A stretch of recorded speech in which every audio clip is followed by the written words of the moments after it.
Skibbity bop boodly boo. Big Kahuna. Hey. That metronome. Oh, it's off. You guys can't hear it, but I can. And it pisses me off every time. It does. Oh, now I've just knocked the remote off. What a way to start. What a way to start. How you doing, Kahuna? I'm doing really well. You haven't gone to Europe yet. I've caught you one more time. I know. Caught you one more time, bitch. Yep. And the next one that you hear from me, I will be a changed man. You will. You will be cultured. Yep. There'll be so much stuff that we don't have in common anymore because you're so much smarter than I am, even more so. And it's going to hurt my feelings immensely. No, it won't. It will. It's going to hurt my feelings. Just going to turn these little headphones up there. We're going to have to do a trip to one of these countries at some stage. Europe. We will. Together. Yeah. We will. I've discussed it with Hannah. Check out some dogs over there. Well, yeah. I've discussed it with Hannah, and the cheap flights due to staff travel are something that I just can't pass up. And you and I on a whirlwind adventure. What more could you want? No, nothing more than that, Josh. Nothing more than that. And with that, I think it's time that we start episode 7. What do you think? I think so. Yeah, let's do it. Oh, hang on. Hold on. I think we got a very similar little tune, and I think we might have somebody who's coming back. Special guest? Oh, here he is. He's just slid on in next to me. Let it go. What's his name? I don't know anyway. Guess who's back, ladies and gentlemen? Shady's back. Back again. Tell a friend. His arms are heavy, knees weak, palms are sweaty. There's vomit on his sweater already. Mum spaghetti. How do you even keep up with it for so long? It's just ridiculous. Strap yourselves in, everyone.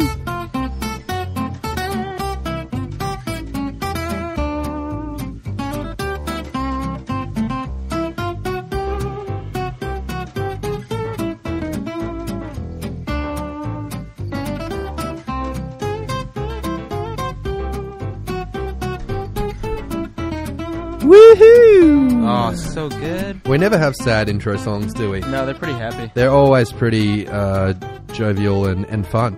Yeah, I really enjoy them. Which is how I see my relationship with you, Big Kahuna. Jovial and fun. Yep. All right. Anything to intro? Do we need to talk about in the intro? Nope. No. Any announcements or anything No. other than you're leaving me for 2 weeks? No. Curse you, Cassie. Curse you. It is her fault. It is her fault. She loves travel. I do too. I Yeah. love traveling as well. She's a little travel bug, and so are you. Yep. You're a bit of a bigger bug, but you're like a rhino beetle travel bug. So big and strong. All right, let's crack into the dog ugly topic of the week. What just happened to your face? This topic is dog ugly.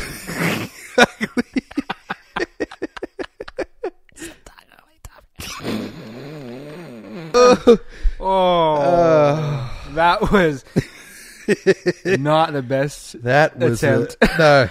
It was probably the worst You sounded ever. like a 13-year-old boy whose voice was cracking at puberty. I'm 28 and my voice still does that. It just exploded into. I know.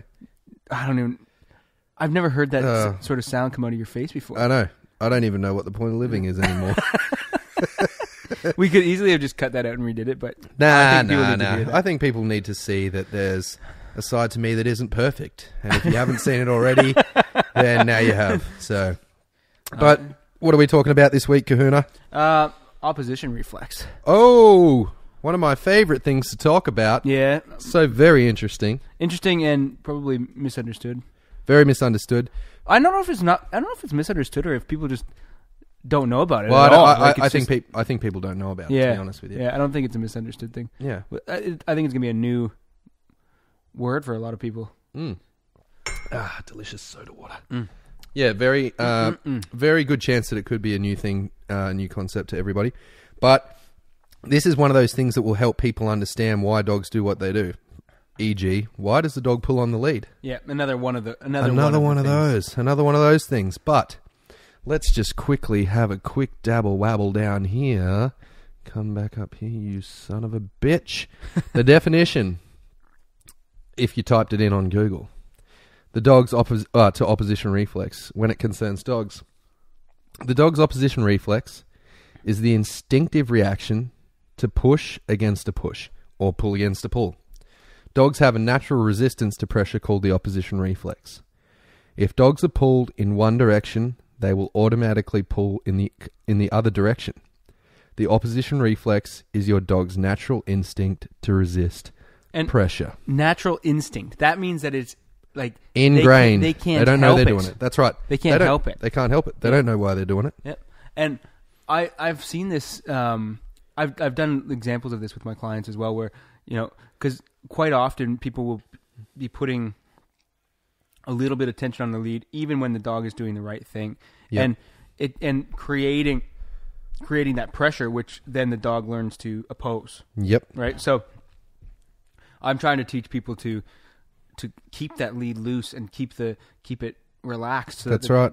And let there be a clear difference between when the lead is tight and when it's completely relaxed. Yep. So what I find quite often is when they start putting that little bit of pressure, that the dog starts to pull more and more and more and more and more, and it's a direct result of this opposition reflex. Exactly. Now we're going to talk about today. We're going to break it up into two categories: why opposition reflex hinders us when we're training, and how we can use it to our advantage when we do train in certain ways. So, for instance, in terms of working dogs, when you're training dogs for protection work, or, as we'll talk about later, dogs that are sled dogs naturally. Yep, and tracking and that, where you want them to be at the end of the lead. That's right. Yep. We tap in to that dog's natural opposition reflex, and we use it as a tool in our toolkit to help shape certain behaviors and strengthen the way they do things. Yes, absolutely, we do. How would you sum it up? Because I feel like I didn't do No, you did it a nice justice. Oh, thank you very much, mate. You did. So let's start off talking about the negatives and how it affects us as pet owners, or affects everyone out there as pet owners, and how we can help you understand it, and so that you can combat it to help train your dog and be, I guess, more pleasant in certain areas. Yeah, and just being aware of some of these things makes a big difference. For sure. So that you go, I think that's what's going on, and then try and go against it, And for pulling on the lead, so it starts as an opposition reflex, and then the dog learns, and then it becomes a learned skill as well. So when a dog's pulling on the lead, it's not always just opposition. It starts that way, and then it gets... manifests. They learn, it manifests, and they bigger. learn that they're supposed to pull as well. So it starts that way, and that's what makes it easy to get a dog to pull. Yep. Because it's a natural behavior for them to do. Yep. And then, which is why it's also very difficult to stop dogs from pulling sometimes. That's right. Because they have a natural tendency to do it.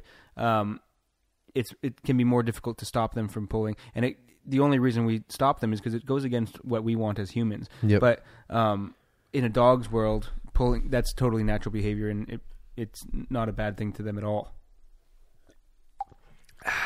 Ooh. Sorry. Caught me off guard there, Cooney. I was having a lovely sip. Hannah introduced me to this thing where I don't have to be a ginormous piece of fat shit, like just constantly drinking Really? like Coke. Oh. And so now I get soda water and I squeeze limes into it. We're not saying that anybody who drinks Coke is a giant No, piece of fat shit. but I am. But I am. Sorry. You're not. But no, it's just a really healthy alternative to Coca-Cola. It is. Or, and it's refreshing. Or instead of overtly saying that Coca-Cola is bad, no, we're not. Soft drink in general. Soft drink in general. Yes. But this, we've gone off track again, but I needed to explain myself. But yes, so let's break it down into a cute little example. So you get your little puppy, and I see this all the time with puppies who have never been walked on the lead before, ever, and then they get put on the lead for the first time, and they'll feel that like the pulling against where they are, like their body in space and time, and they will naturally oppose it. Yep. And people are like, oh my God, it's terrible, like I'm so cruel, like the puppy's losing his mind, or she's losing her mind on the leash, like just jumping around. You've seen it before. Oh yeah, absolutely. See it all the time with like working dogs. Yeah. And they're like, oh shit, we better take this leash off. Yes. And then the puppy's like, Now, this is an example of how so a behavior that's a natural instinct then becomes a learned behavior because they go, oh, hang on, if I do this, then I get this. yeah. Right? I don't particularly like having the leash on. And so every time I pull and do like a funny dance, like the time that I'm in the leash and have the collar on and stuff stops. It's less and less, yeah. So they learn that behavior is useful to them, and then they continue to do it. Yep. You know? And the same thing happens when we deal with this a lot with the working dogs. You have to pick them up and put them, hold them and put them in certain positions and stuff like that. Yep. And early on, they resist it like crazy. Some of them, not all of them, but some of them do. And if you just hold them there for a couple of seconds longer and then they stop, then it goes away. So we counteract. They get to what? They get relax compliance. Yeah, exactly. So yeah, and that's that's when they get to that relaxed compliance, we either let them go and that's a valuable reward, or we give them treats or whatever, and reinforce that relaxed, calm way of dealing with the situation. Yep. And so with puppies, same thing. You put them on the lead. They freak out for a couple of seconds. They just need to learn that the lead is a natural part of, not a natural part. It's a normal part. It's a normal part of their life, yeah, and there's no way we need to teach them to be calm on the lead. Yes, there's no way that they're going to avoid it. Yeah, exactly. It's just going to happen. Get used to it. It's not going to be bad for your whole life. That's right. It's not going to be uncomfortable. It's just another thing that you have to sort of tolerate. It's another one of those things that when they first experience it, they don't know what it is, good or bad, right? Yep. So how many of your dogs out there these days, when you show them the lead, they get all excited. Well, they get pumped up. Yeah, they get pumped up. They know they're going to go and have fun. That's the opposite of what they thought when you first brought it out, So when you first brought it out, it was like, oh no, what is this? What's it going to do to me, right? Yep. And the answer is nothing, and that they have nothing that they need to do about it as well. That's right. So the opposition reflex is what causes that initial stir, and when you can either reward it for them or you can not reward it, and based on what you do in that situation, you're going to drastically affect how the dog feels about those things later in life. Yeah, absolutely. Okay, let's talk about people walking their dogs on the lead. Like the dog's a bit older, and they come to you and they say, look, I really want... So this is quite a big dog. We actually had a question about... I can't remember his name. But he had the Roddy and he had the 2 shoulder surgeries, remember? Yeah, Yeah, and he's like, I want to teach my dog to loose lead walk. So that's a big dog, big powerful dog. It thinks, because of that opposition reflex, it's going to get, so you pull on the lead, it immediately counters that. Okay? Yes. And it may not be you pulling on the lead, but it leaning into it, and then it's caused that already. Yes. So it's gone, oh, there's resistance, I must counter. Yes. And I must go the other way. Yep. And that way's forward, isn't it? Right. Yeah. When you're always standing behind your dog when it's pulling hard on the lead. This is what those like halters and certain harnesses try to counter. They try and turn that from being a forward pull to like a sideways pull or whatever, so that it takes the pressure off of the owner. But the dog is still countering it, Yeah. It just changes. Especially in the head halty. Yes. Incredibly invasive for the dog and uncomfortable. Mm-hmm. Mm-hmm. Ridiculous. Ridiculous.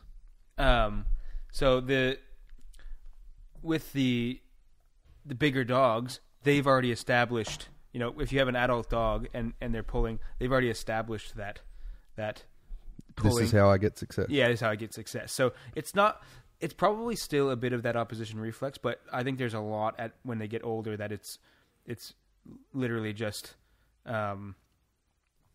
they've learned it as well, Yep. So I think there's a bit of both in that situation, but I think if people did more with this, more practice with this when their dogs are pups, you wouldn't have to worry about it when they're adults. Yeah. It's something that is overlooked. But most people probably don't see it as a problem when their dogs are puppies, because the puppy may be pulling on the lead, but it's not a really strong, powerful force. Yes, yeah. That they're like, well, I can manage it. I just absolutely rein it in a little bit. But when their dogs get much bigger and stronger, they're like, holy shit. Have a look when you're going down the street and you see other dogs walking.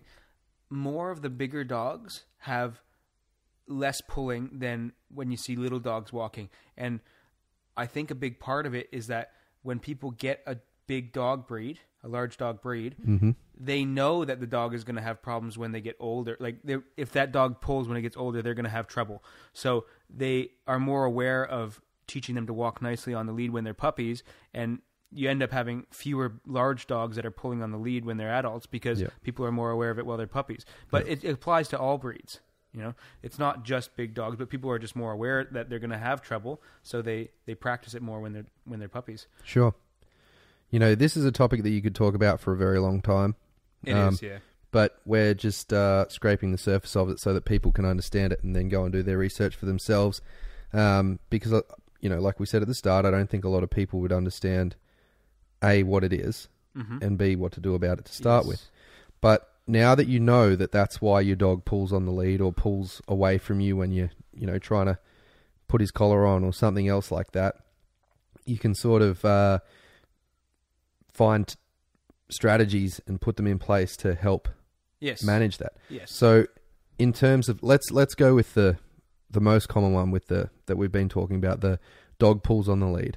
So how do we help to fix that now? Like, so it's too late, like they didn't do it as a puppy. The dog's where it is now. How do we solve this problem? Yes. So the thing that I find works really well with that, and I said this as an answer to that question the other week. Number one, you can't correct this. You can't solve this with corrections now. I disagree with that as a trainer. I don't think that's a way to solve a problem like this, because you've taught the dog the opposite, and I think that's unfair to teach them the wrong thing and then teach them through corrections something else. You know? So it takes more time to do it this way. But what I like to do is change the whole dynamic of what that dog thinks about pulling. Right. Okay. So currently they think that they need to pull, and in order to get what they want, and we want to change that and show them that it's counterproductive to pull now. So when one of the biggest things with this, and this is what I find all the time, and I touched on it already, but when you start going for your walk, don't have any tension on the lead, none, ever. As soon as that lead goes on in your house, there's no tension, or else you go nowhere. There needs to be a very, very clear line. Tension means no movement. No tension means we can move.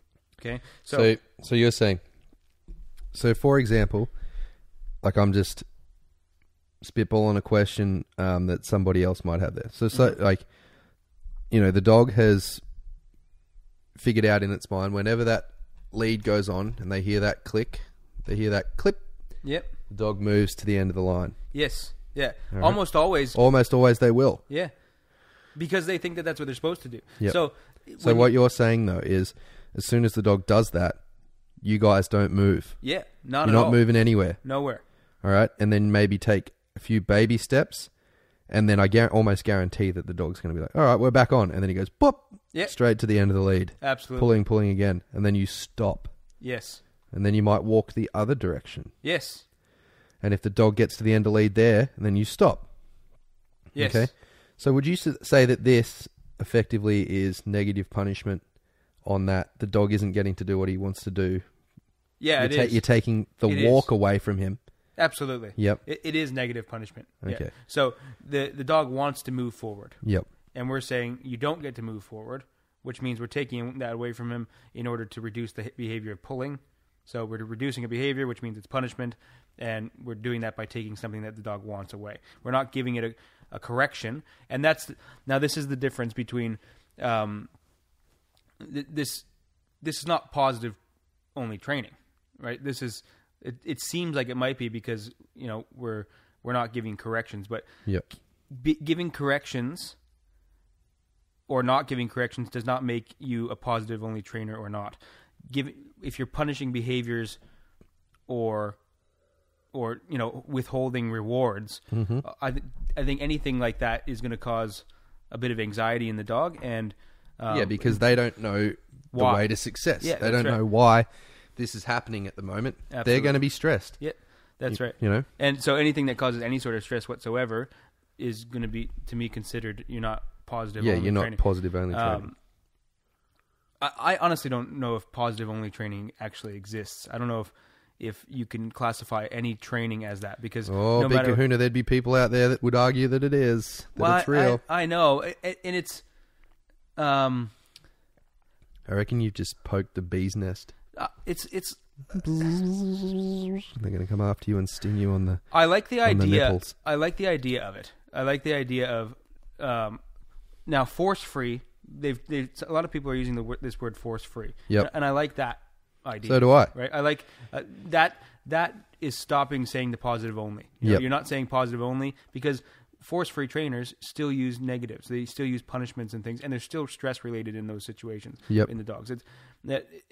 You can't stop a dog from doing something they want and not create like a bit of anxiety and a bit of frustration in the dog, you know, and things that the dog doesn't want. Yeah. Anyways, but what we're getting off track a bit there. That's but okay. That's all right. What we're doing in that situation is, yes, we're withholding the reward, and in order for the dog to get what they want, we need to reinforce the behavior of a loose lead. Yes. Right? There is no tension. Yes. So, they can feel that difference, right? Oh, they 100% can. And the way that I reinforce that behavior is because they can reduce the pressure on the lead by turning and coming back towards us, I'll give them a treat next to me. Mm-hmm. Right? So I'll reinforce that behavior by saying, if you stay close to me, which is where you'll get treats, you'll also keep this lead loose. Yes. Right? So being out and away from me will cause there to be tension. Yep. And if you come close to me, and we're getting them to do that by giving them rewards, you will reduce the tension on the lead. Right? Yes. So that teaches them that there's a clear difference between one and the other. So going out to the end of the lead, creating any tension whatsoever, all movement stops. If I move back towards the handler, being the dog, if the dog moves back towards the handler, it reduces the tension on the lead, and they get a treat. Yep. Right? So, and then we move again. Mm-hmm. Right? So in the beginning, it takes a bit of effort to get the dog to understand that that the tension is causing them to stop moving, right? Yep. And you have to be a bit careful with this, because I have seen it where dogs go out to the end of the lead in order to create tension so that they can relieve the tension and get the treat. Yeah. Right? And I've seen that happen. And when you get to that point, that means you have to start asking for more. Yep. You know, don't just give them then you have to say, okay, it's not every time you relieve tension you get the treat, it's keeping it loose. Yeah, keeping it loose. So now you're getting reward for keeping it loose, not for relieving the tension. Yep. Okay. So, and it's a very small difference, but for the dog, if they think that they can activate a treat by pulling on the end of the lead just for a second, then they will do that. Yep. For sure. You know. Yep. Absolutely, man. Yep. So that's the sort of disadvantageous sort of side of it. Now I want to talk about how we use it and how it has been used for centuries to train dogs. Mm-hmm. Okay. How would you use it in a context? I know that you use it with Arrow. I've used it with other dogs that I've trained. Yeah. So even one of the things that I like to use it for is for tracking. So, yes. Tracking dogs, they're on a extra long lead, and the reason for that. And when we say extra long, the lead can be anywhere from like 15 to 20 meters. Yeah, it's a significant length. It's a long way out. Yeah. So the difficulty when you're doing tracking is going and wrecking the track let's say the dog goes over the track and misses something, and then it has to come back and find the trail again. Well, if you're too close to the dog, you'll wreck the track. You'll have walked over and you'll have contaminated it. So if you keep the dog out at a distance on the lead, then they will understand. Then they can come back and check for the track again, and then move back out again. Yep. So without being disturbed. So the way that we get them to stay at the end of the lead is to teach them that a bit of tension on the lead is a good thing. Yep. Right. So that's your accelerator. Yep. Exactly. That's you. We're letting you go. Yep. pull on that, and you're off. Yeah. So we put tension on it, and they go. And it encourages it them actually is a cue for them to move That's out. right. Yeah. So we've allowed them to, when they feel tension, to put that tension back on the other end, and it keeps them in line. You know. So. We won't talk too much about tracking because I want to do like a whole sort of series thing on it. But absolutely. So tracking, whether it's man trailing or article, indicating on articles and stuff like that, which ties into man tracking as well. We'll talk about tracking another time. But another way that both you and I have used it is to build drive. Yes. Yep. Yes, absolutely. It is a very, very effective tool for building drive, and we'll use it in this example. When we did this, not in Victoria. No, not in Victoria. So there was a decoy who the dog wants to bite. That's all he wants to do. He's on a harness or a flat collar, and we are holding him back, and he is dragging with all his might, his or her might, to get to that decoy to bite. Yes. It's a sight to behold. If you haven't seen it, like look up stuff on the internet of, dogs doing sort of protection work, or police or military dogs. You're holding that dog back, and when you think that dog is pulling his hardest or her hardest, and you're like, oh, do I let go? Yes. Bang. Let it go. Dog goes, I pulled as hard as I could using that opposition reflex, which it doesn't know about. Yes. It's just a natural thing for it, but I pull as hard as I want, and I get what I want. Yeah, absolutely. I get exactly what I want by pulling hard. And it builds up the frustration, which is building the drive. So I want that, and the more time and more energy that they put into trying to get to it makes them want it more. Exactly. Right? And once they build, we get it up to the level that we're happy with, based on good training protocols. Then we let them have it. Yep. And you slowly build that up more and more, and that builds the drive in the dog to want to engage in that sort of stuff. Yeah, for sure. Yep. And another example that I was actually talking to someone about a few months ago, that it only really popped into my head then and there, and that's how they train these dogs, was sled dogs. Yeah. Or dogs that are used to pull carts, which we'll be talking about one of them later on. But like the classic example of the husky or other variants of sled dogs like that, they have an abnormally high opposition reflex. Yes, and that's bred into them, That's bred into them. And when pulled, when they feel that tension, they just go. Yep. Gone. Absolutely. Bye-bye. Yep. Which is quite interesting. And I did a little bit of a... You did, didn't you? Yeah. Where was that? That was Mount Baw. Mount Baw. How do you say it? Mount Baw. Mount Baw. Whatever it is, Yeah. But they have the dog sledding teams up there, and I went up and did a little dog sled tour thing. And so what actually happened? So they get the dogs all on their harness and whatever, and you hop into the sled, and then they did you get to drive it? Yeah, I did. That's crazy. I wanted to, but of course you would. They're using verbal commands and things to get the dogs to left turn and right. Yeah. Wow. Yeah.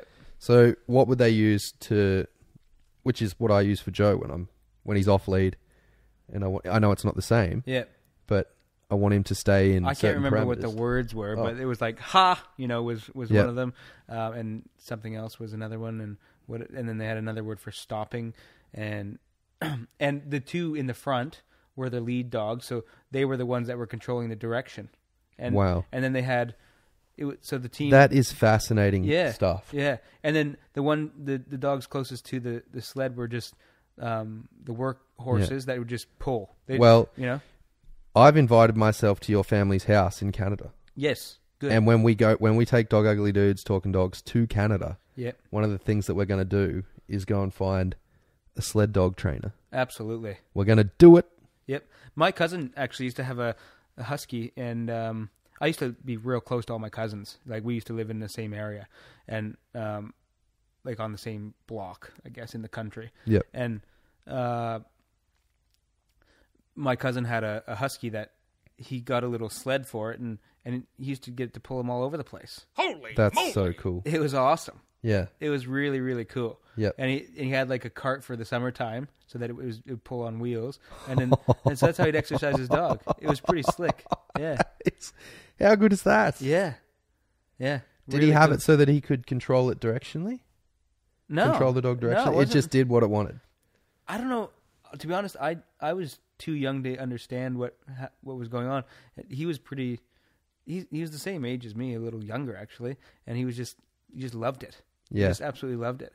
So I didn't know what he did to make it happen. That is awesome. Yeah, yeah, it was pretty cool. And that dog would have loved it too. Oh it's yeah, like, the dog, oh my god, I get to run everywhere. And he used to bring the dog all over the place like that. It was hilarious.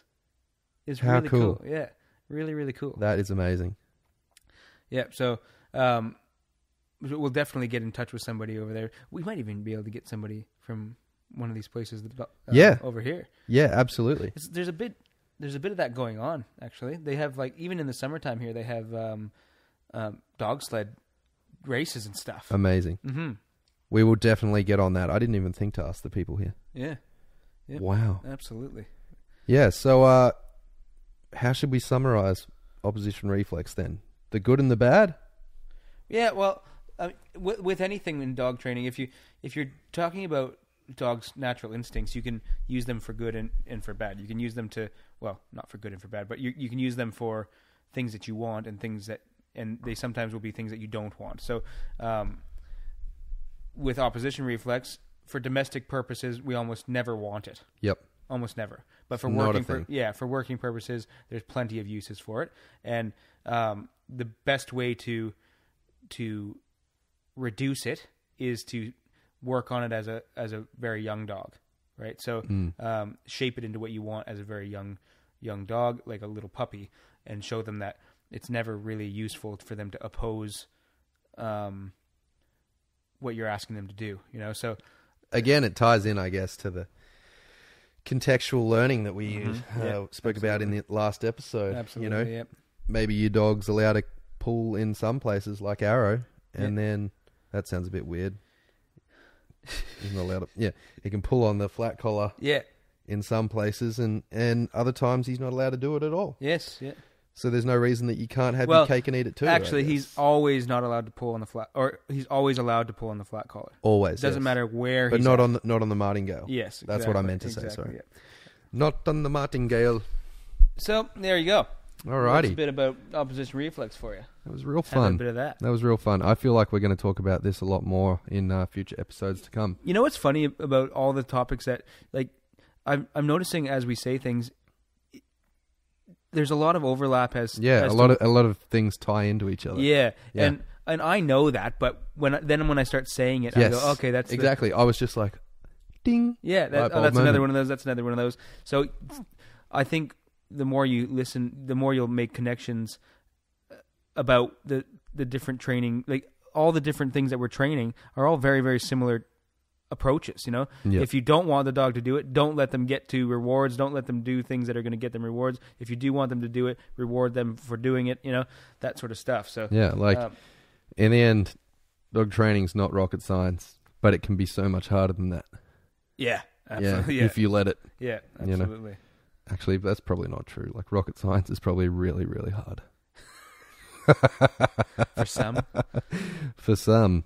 All right, coming up, we got a breed of the week.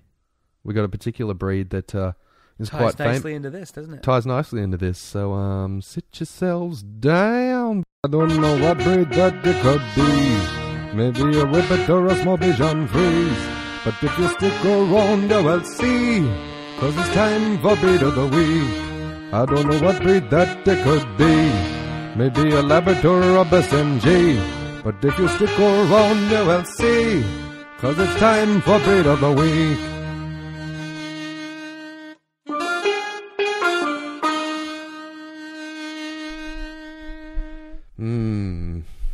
Beautiful. Beautiful indeed. What do we got? The Bernese Mountain Dog. Whoa. Big as a mountain, cute as a button.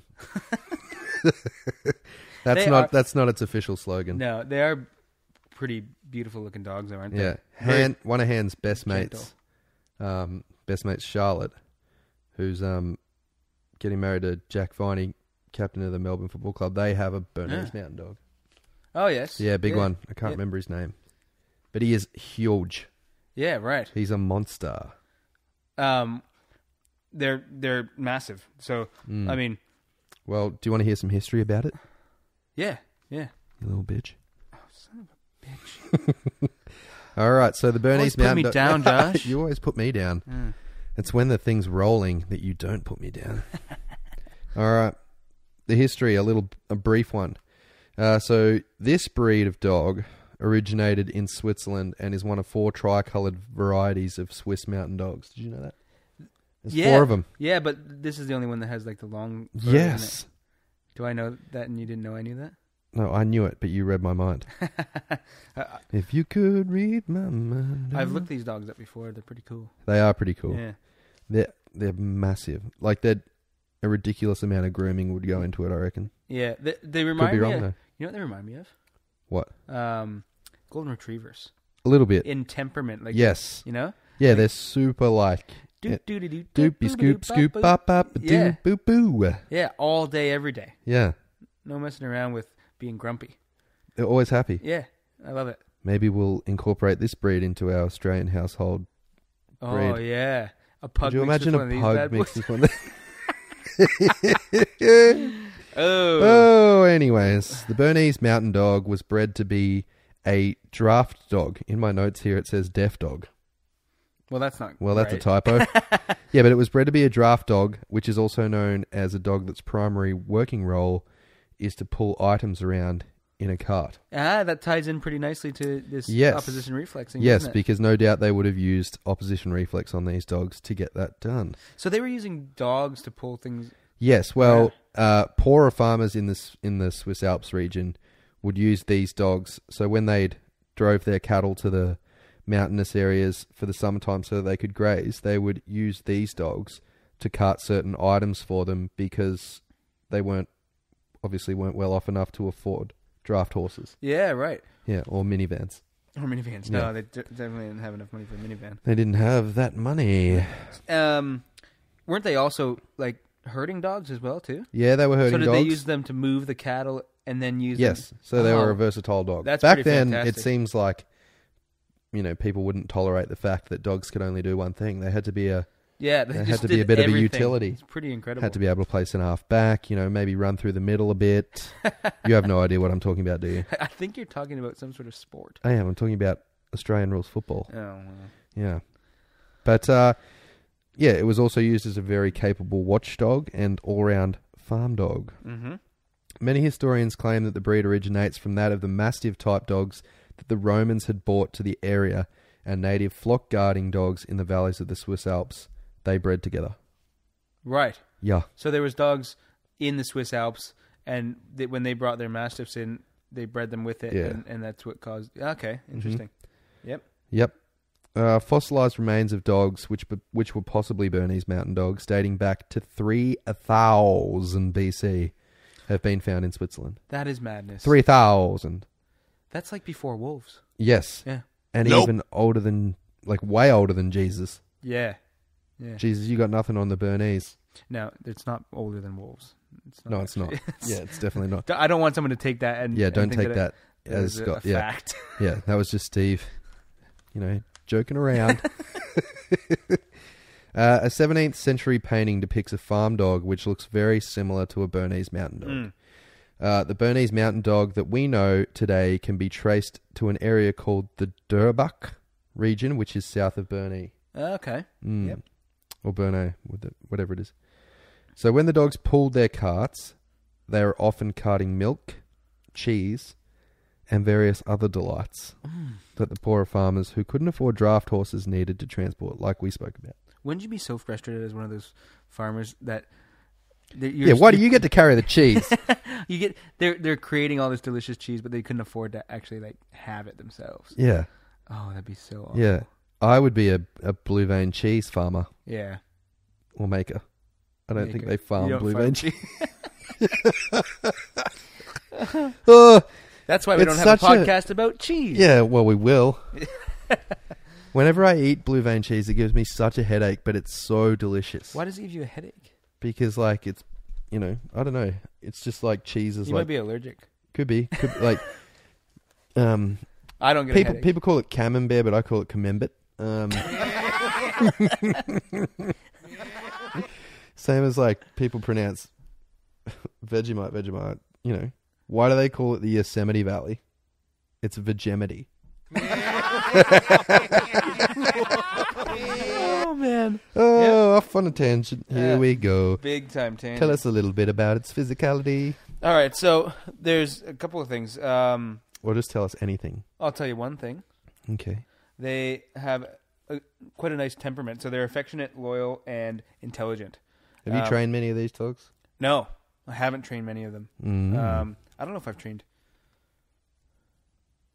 I had a couple as puppies, so like train them up as puppies, but that was more just like the social interaction stuff. So, but I feel like they would be adorable puppies. But again, they remind me of the golden retrievers. Yeah, you know, that bouncy, silly sort of thing. You're experienced in golden retrievers, aren't you, Kahuna? I am. I love them. I love golden retrievers. Yeah, Duchess. Mm-hmm. So they're quite large, as we all sort of know. They're big boppers. Yeah. Their weight ranges from 36 to 50 kilos, and their height 58 to 70. Could they dunk a basketball? Probably. Mm. Yeah. I think they could. Yeah, I think they could. Yeah. With enough practice. Yeah. Yeah. Isn't there like a movie? Air Bud. Yeah, but isn't there? That's a golden retriever, isn't it? Air Bud 2. Is that one of these guys? No, it's a golden retriever also. Is there any movies that they've made out of these dogs? Let me just look it up. We should watch. Continue on, Kahuna. Yeah. They have relatively low energy levels, but they enjoy having a job to do. So they were bred to have a job, and they enjoy having that job. They like to be put to work. They like to be accountants. Yeah, absolutely. Absolutely. As Josh said, they were bred for drafting, and they're quite good herding dogs as well, supposedly. Yep. They're tricolor, and I think we spoke about that as well. They're tricolor, which is the black, white, and tan. Yes. And they all have those same colorings. They have long fur, but that can be a bit of an issue because they shed very heavily a couple times a year.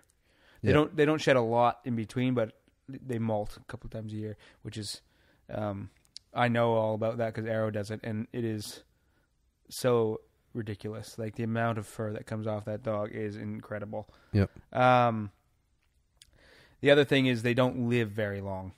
Why? Quite a few health issues, actually. Okay. So, they live 6 to 8 years. That's their 6 to 8. Did you say 68 years? 6 to 8 years. 6 to 8 years. Yeah. Okay. That's not very long for a dog. If you think about border collies have the potential to live to 17 years. Rog.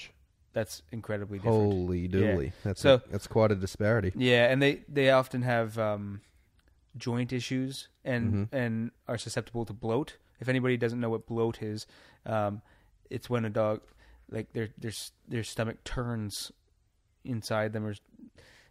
So like after is it the same as when they might have just eaten a meal and then they're jumping about immediately after. Yeah, and then the stomach will actually flip. Yes. Well, half of the stomach will flip. Yes. Inside the dog, and then it causes like the gases to be trapped inside. Yeah, I don't know exactly how it kills them, but it kills them very quickly. Yeah. So when it does happen, it kills them quickly.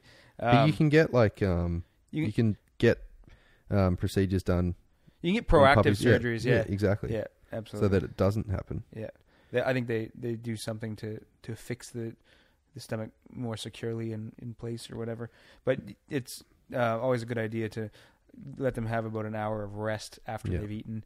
Make sure they're not running around straight away. Yeah. So, in response to your question about the movies, I've been looking and I can't really find anything. The only one is it says a Good Boy, which was released in 2004. I think it was straight to DVD. Yeah. But it seems to have a Bernese Mountain Dog on it.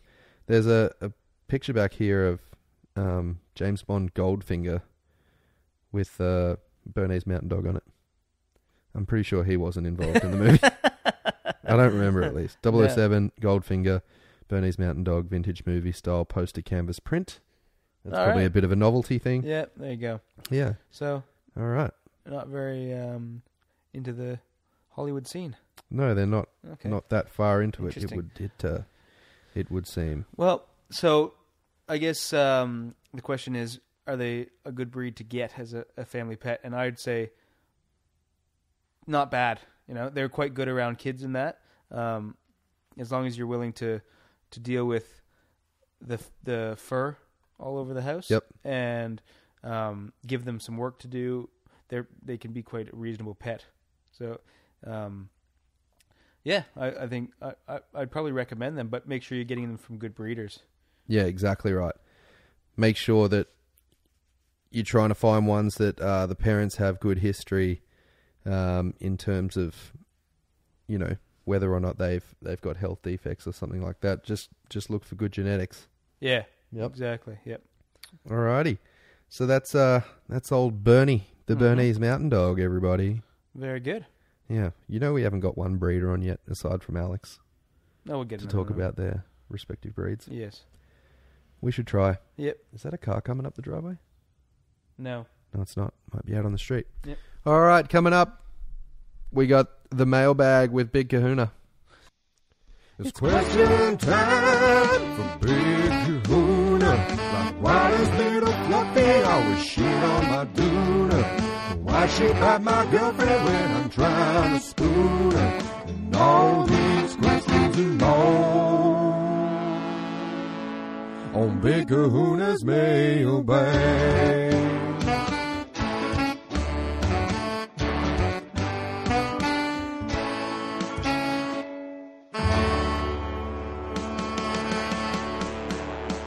Alrighty, cool. I've already picked one out of the mailbag for you, Kahuna. Have you now? I sure have. I don't know. But All right, this one comes from Ahmet in Sydney. Yep. He says, Big Kahuna, how do police train their dogs for detecting cocaine and other drugs? My cousin tells me that they get the dogs addicted to the drugs first, and then the dogs will naturally look for them when they haven't had the drugs Jesus. for a while. Nope. What? I'm skeptical, but still don't know how they do it. Help me out. So he thinks that Ahmet, your cousin's wrong. what? So they've. Something wrong with his medulla oblongata. Can you say it again? Anybody because I who don't guesses that wins a prize. I already know what that one is. Don't tell it. You can't win. I want to win. Yeah, Can you say it again? Yeah. So he says, how do police train their dogs for detecting cocaine and other drugs? My cousin tells me that they get the dogs addicted to the drugs first, and then the dogs will naturally look for them when they haven't had the drugs for a while. Is this the sort of stuff that's being like? You know what, man? This isn't the first time that I've heard this being So this is like or bandied about. This is spread like this sort of information. I think is it's like an being urban spread. legend or a myth. Well, It may have happened in the past, but it certainly doesn't happen It in may have been Australia. something they attempted. Maybe somewhere in like a different country. Yeah. It doesn't happen here, and I'm pretty sure it never has happened here. No, absolutely not. Okay, hang on. I reckon that might be. That's Hanny. Ooh. Oh, she's here, everyone. Hey. Little Hanny. You're just in time for the Kahuna's mailbag. Have you got a question for the big Kahuna? Well, Nope. we better answer our Mets first. No. Okay.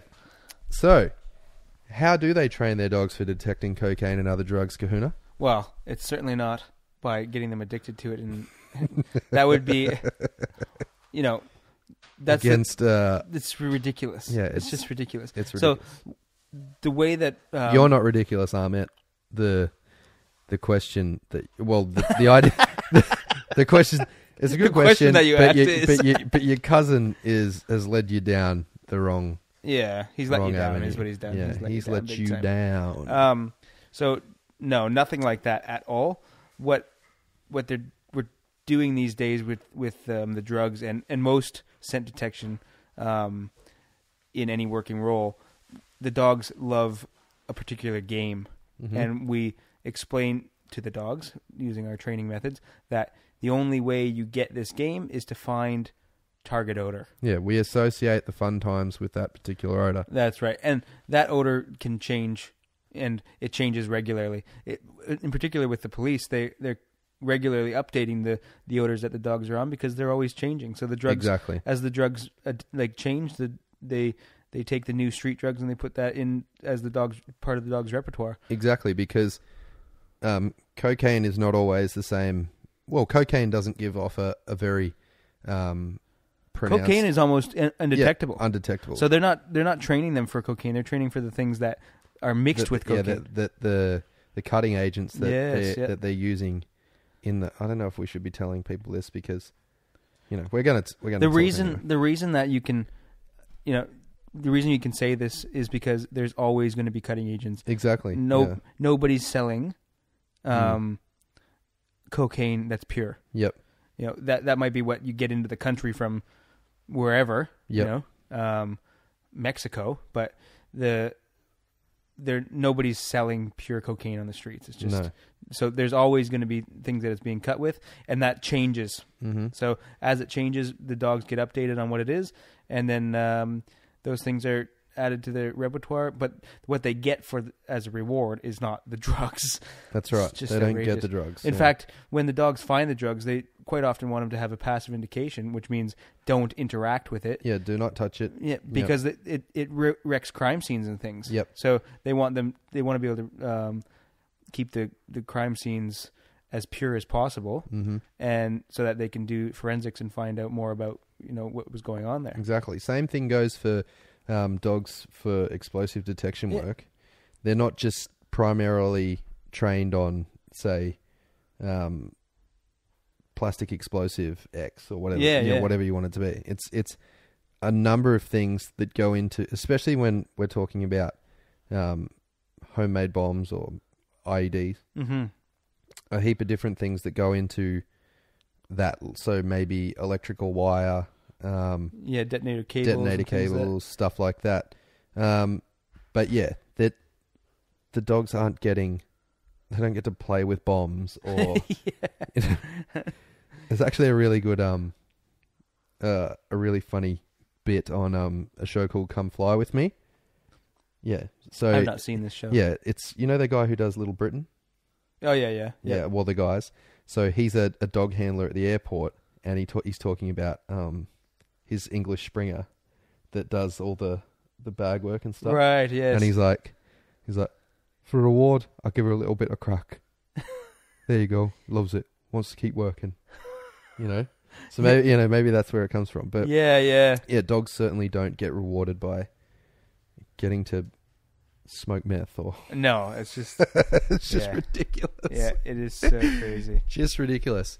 That would mean they would have to be like each dog would have to be on it either all the drugs or separate drugs. You'd have to get them addicted to all the different types of drugs if you wanted them to find all the different types. Yep. That is not the case. No, it's not. The dogs will find all the different types of drugs because the reward that they get is like potentially like a ball. Exactly. And they're trained from ideally a really young age to do that. Absolutely. So that they only ever pair that particular odor with my ball or with the tug of war game or yes, or with whatever it might be. It's actually funny because you can even just show the dog the reward, which will be the ball or the tug, and they all of a sudden immediately start looking for the target odor because they know that the only way they can interact with that game is to find target odor. That's right. Yeah. I think that answers that question. Detection work though, like a lot of people do it a lot of different ways, and like I like the way, and we're going to get Melissa on. Yeah. Hopefully, she's a guru at detection work and tapping into the dog's natural hunt desire, so that the dog constantly thinks it's finding something that's alive, and then getting to kill it. Yes. And the dogs don't know that the reward is being delivered by the handler. Yes. That's the ideal scenario for me. Yep. Absolutely. Yep. But hopefully that answers your question a little bit, Ahmet. What's the next one, Big Kahuna? What do we got? Let me just quickly have a look down here. Where is it? There it is. from Sarah Lynn Sparks, who also hasn't told us where she's from, which is disappointing. Come on, Sarah. Get it together. No, just kidding. Thank you so much for writing in. But your question to the Big Kahuna is, Big Kahuna, we have a mouthing puppy. Please help. Oh, yes. Mouthing puppies. I feel your pain. Yep. I feel your pain. But mouthing puppies is quite an interesting one, actually. There's a lot going on here. There's heaps. You know? So one of the things, this is a totally natural behavior. And I get clients that are like, my dog's biting me. Is it aggressive? I've heard that from people. And I'm going, no, it's 8 weeks old. Yeah, you know, wants to kill me. It keeps biting. Yeah, and the puppies. You ain't seen nothing yet. The puppies are only just doing what they are meant to do. That's right. It's exactly the way they've been playing for the last 8 weeks at the breeder's house with their litter mates. The way that we use our hands, dogs use their mouths. Yes, and it just doesn't fit in with our lives for them to be mouthing us regularly and biting us and all that. Yep. And there's a couple of things that happen with puppies that you have to take into account as part of this process where they're learning not to bite. Number one is bite inhibition. So bite inhibition is something that they should be learning mostly from their litter mates. And you'll see this when the puppies are together, they're having a bit of a play, and they're all quite rough and they're biting each other and all that. And what they end up doing is when one of them bites a little too hard, the other puppy that found it to be uncomfortable will yelp and it will disengage. Yep. So it stops the play. So it's a negative punishment. The puppy's giving the other dog a negative punishment for doing the behavior of biting too hard. And what that does is it tells the puppy that's biting too hard, okay, bite a little bit more gently in my play games, because biting too hard ends the fun. Yep. Right? So they should be learning most of that from their litter mates. Now, what happens quite often when they come back to our houses is if we don't stick to a plan straight away of, okay, when the puppy bites me, I'm going to do this, or I'm going to do this, or I'm going to do nothing, whatever it is, then they actually go backwards the other way a bit. Yeah. So oftentimes when we first get them, we just want to interact and stuff. And when they start to bite us, we just keep playing. Yep. Right. And then the bites get harder and harder. And then we don't want to do anything about it because we're having a bit of fun with our new puppy. Right. Either that, or I think people are afraid to manhandle their dogs. Well, yeah, I think there's a bit of that. But the only thing that you have to really do in that situation is disengage with them each time that they do it. Yeah. Right? Or what I do is I just grab them by the scruff of the neck and hold them back. Yeah, just hold them away. Yeah, until I know that they're at relaxed compliance. Yeah. And if I put them down and they go straight back into it, they get pulled up again. Yeah. And it's just like calm them down. Yeah, so, it's like, don't do that, or you're going to be suspended in time and motion. Yes. And you're not going to be able to do anything. And the harder you fight against this, you're just going to stay here longer. Yes, absolutely. Don't mouth me if I don't want it to happen. Yes, and they're learning this that this mouthing thing actually is now ending the games, right? Completely. So any time that teeth touch skin on a human, the game ends, right? Yep. And if you start that straight away with the pups, it ends pretty quickly. Mm-hmm. But it is a learning process. So the dogs need to be patient and allow them. Yeah, exactly. Show them that, okay, yes, I understand that this is a puppy and it is going to happen, and I'm going to have some scratches and I'm going to have this and that. And in time, as long as I'm consistent about the way that I deal with it, it will eventually go away. Yep. Right? If you do nothing, it will never go away. So you must address it in some form. Yep. Right? Let me paint a picture. And this is something that a lot of people, I've actually actively seen it. So I've gone, all right, let's practice this with a person. This was with a friend of mine like a few years ago. And he was like, all right, so he's biting him on the hand, and I was like, all right, now pick the dog up, hold him in tight, and then the dog would squirm, and it started making a noise to seem like it was in severe discomfort. Yep. The dog's just frustrated. And he's like, oh, God, I got to put it down. And he put the dog down. Dog went straight back to it and bit him on the toes. Yeah. It's like, no. Yes. Quell the urge to react in that way to when the dog is wiggling around or when it's like, it seems like it's in distress. You're the boss. Yeah. Pick that dog up. Hold it until it stops squirming. Put it on the ground. If it goes back and does it again, pick the dog up. Hold that dog. Don't let it move. Yes. Right. So these are all... Be firm. Yeah, these are all techniques that... And it's not being cruel. No. But people are like, oh, forcing the dog to do something it doesn't want to do. And it's like, well, what's the alternative? The dog keeps biting you on the hand. Yeah. And I'm not saying that this is you, Sarah. Yeah. But like people, they're like, oh, I hate forcing my dog to do anything. I'm like, well, you're going to have a dog that's going to rule your life. And the other thing that I like to do with these types of behaviors is they need to learn where it is appropriate to do that behavior that they're doing. Yep. So it's never appropriate to do it on your skin. Nope. Right? So we know that. Yep. So there'll be something in place that you can do. So, for example, Josh was saying, pick the dog up.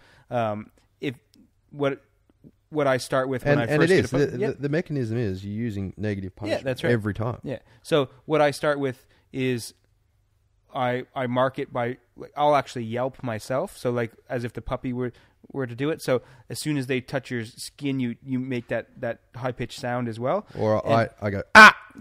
Yeah. Whatever it is, Yeah. But the idea is to mark the moment that you don't like. So the moment that the dog's teeth touch your skin, you're marking that with some sort of noise, so that the puppy understands what it was that caused what's about to happen, which is this losing out on the fun, right? In whatever form that you take it away. So if you put the dog outside, and it loses out on the fun that way, or you hold on to the dog and wait till it calms down, or you just disengage with it completely. Whatever it is that you're doing, all those things are a negative punisher because the puppy loses out on what was enjoying doing.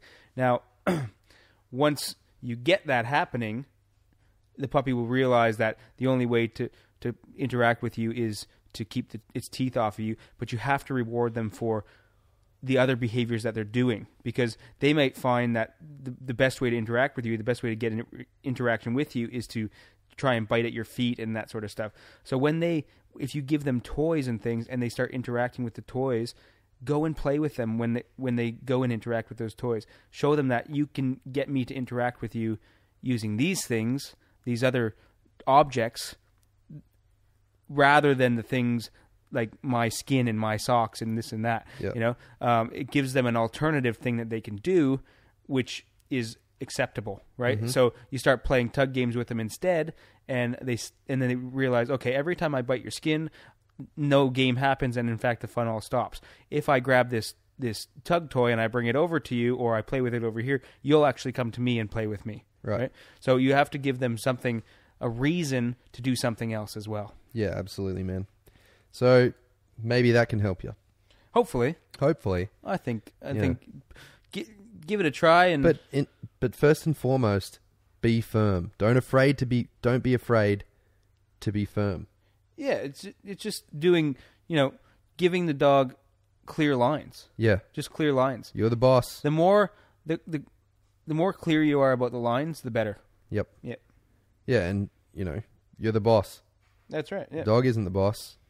That's your title. Yes. Unless you relinquish it and you let the dog be the boss. Yes, exactly. Yep. So it's up to you. But hopefully that has been of some help. Yep. But that's it. That's the end. That's the end, my friend, of episode 7. Mm. And this is it. This is truly it. Like you could go to Ireland and Scotland and never ever come back. It's possible. It's quite possible, isn't it? All right, well, I guess we should put that outro tune on. Here we go. All right, there it is. Woo! Bap and boom. Do you reckon we should invite Reginald Clarkson back? Yeah, get him back. Just to do a few ads? Yeah, absolutely. We're going to need him. Ladies and gentlemen, get yourselves down to Harry's Helicopter Sale Yard. This weekend only, 2 helicopters for 1. Fun, fun, fun. Don't make it a bad Christmas by getting your spouse something terrible. Get her a Remington toaster so she can be a boaster. Oh my God. All right, bye everyone. Bye Kahuna. Forever and ever and ever. Bye everybody. I'll be in the jungles of...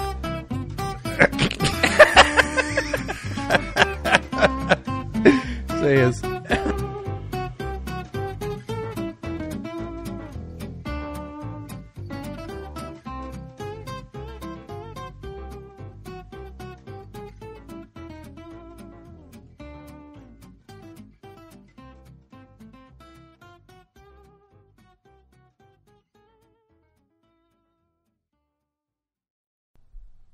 Seriously, everyone, get that toaster.